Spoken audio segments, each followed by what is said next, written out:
cash flow versus profit. Why is it important? It's great to be profitable, but if you can't ride out negative cash flow, particularly as a subcontractor, you might be profitable but not have a sustainable business. Hi, and welcome to today's Subcontractor Toolkit. I'm Ricky, and I'm going to run through cash flow versus profit. It's important to understand both of these elements and have a grasp on them. A couple of examples here.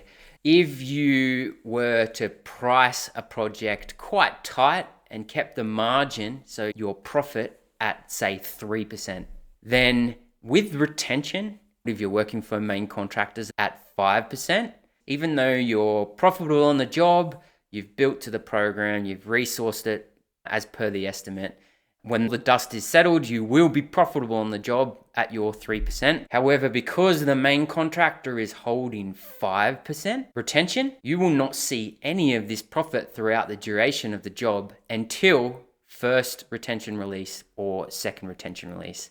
So you are basically going to be pulling out the wallet and digging into some of your cash all the way until retention release, either first retention release when the project's finished or second retention release 1 year after PC, or even 2 years if your defects liability period is 2 years.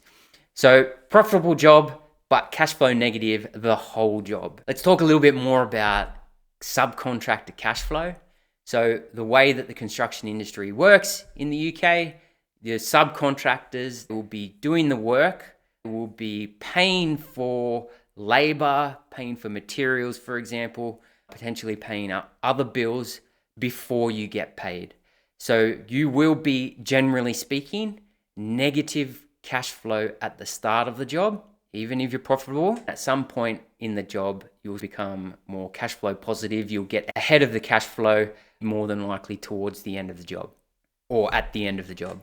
What is really important for you as a subcontractor is you actually understand your cash flow. And the way that you do this is via a cash flow forecast.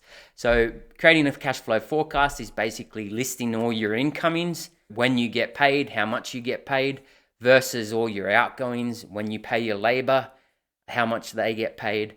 When you do this properly, you're forecasting where your cash flow is going to go, and you will see how deep the negative cash flow goes and when you go negative cash flow at your worst point. So this might be a month in the job, it might be 2 months in the job, and it might be as much as 50 grand, for example. What's really important so you can make proper decisions is you understand how deep that cash flow goes and when it goes. When we understand this information, we can obviously make decisions to mitigate that. So we can get an overdraft to accommodate the 50K, or a loan, or write contracts that will mitigate. But without the knowledge, pretty hard to mitigate.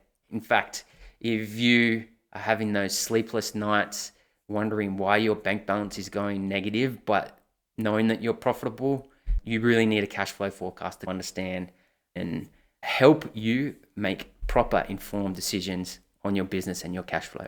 I have actually done a cash flow forecast how-to video. I've got a free downloadable template as well. I highly encourage you, put your figures in and understand your cash flow. It will 100% help with those sleepless nights of going, why is my bank balance going negative?